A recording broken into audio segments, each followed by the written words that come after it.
একবার উমর রাদিয়াল্লাহু আনহু রাতের অন্ধকারে, তার একটা স্বভাব ছিল, তিনি রাতের অন্ধকারে মানুষের কার কি প্রয়োজন এটা দেখার জন্য তিনি হেঁটে হেঁটে যাইতেন, মানুষের খোঁজখবর নিতেন। একবার তিনি গেছেন, গিয়ে দেখেন সমানে ধোঁয়া উঠতেছে। তো তিনি দাঁড়ায় দেখতেছেন, একটু পরে আবার ধোঁয়া উঠতেছে। লকডাউন সময় ধরে তিনি পর্যবেক্ষণ করলেন, আবার ধোঁয়া উঠতেছে। তো তিনি আস্তে আস্তে আস্তে কাছে গেলেন, গিয়ে বললেন, দেখলেন যে একজন মহিলা তার সন্তানটা পাশে বসা, সে ডেচকির ভিতরে কি যেন জাল দিচ্ছে আর ধোঁয়া উঠছে। তো বলছে, মা আপনি কোত্থেকে আসছেন, কি করতে আসছেন?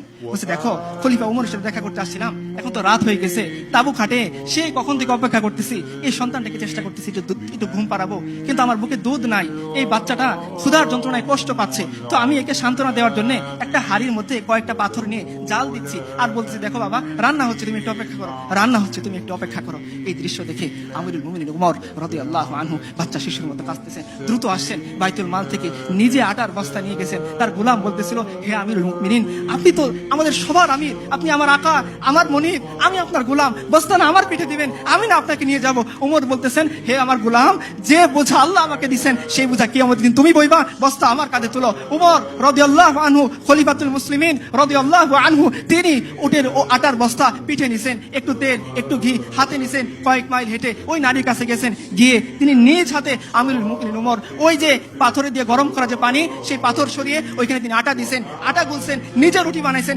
এরপর বুড়িয়াকে বলছেন, মা তুমি শেখো। এই উমর খলিফাতুল মুসলিমিন রাদিয়াল্লাহু আনহু তিনি চলে গেছেন ওই বাচ্চার কাছে, গিয়ে যে উমরকে দেখলে শয়তান রাস্তা ছেড়ে দেয়, এই উমর বাচ্চা, আমরা যেভাবে ঘোরাঘোরা খেলি পিচ্চির সাথে, এই খলিফাতুল মুসলিমিন উমর রাদিয়াল্লাহু আনহু বাচ্চা শিশুর সাথে তিনি ঘোরাঘোরা খেলতেছেন আর বলতেছেন,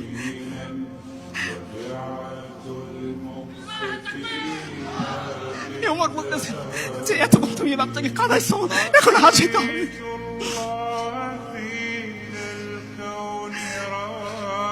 আমি আমার কোন নেতার কথা বলতেছি না যারা মানুষের ভোট ডাকাতি করে নেতা, আমি আমার নেতার কথা বলতেছি যিনি আল্লাহর কাছ থেকে জান্নাতের সার্টিফিকেট পাইছে।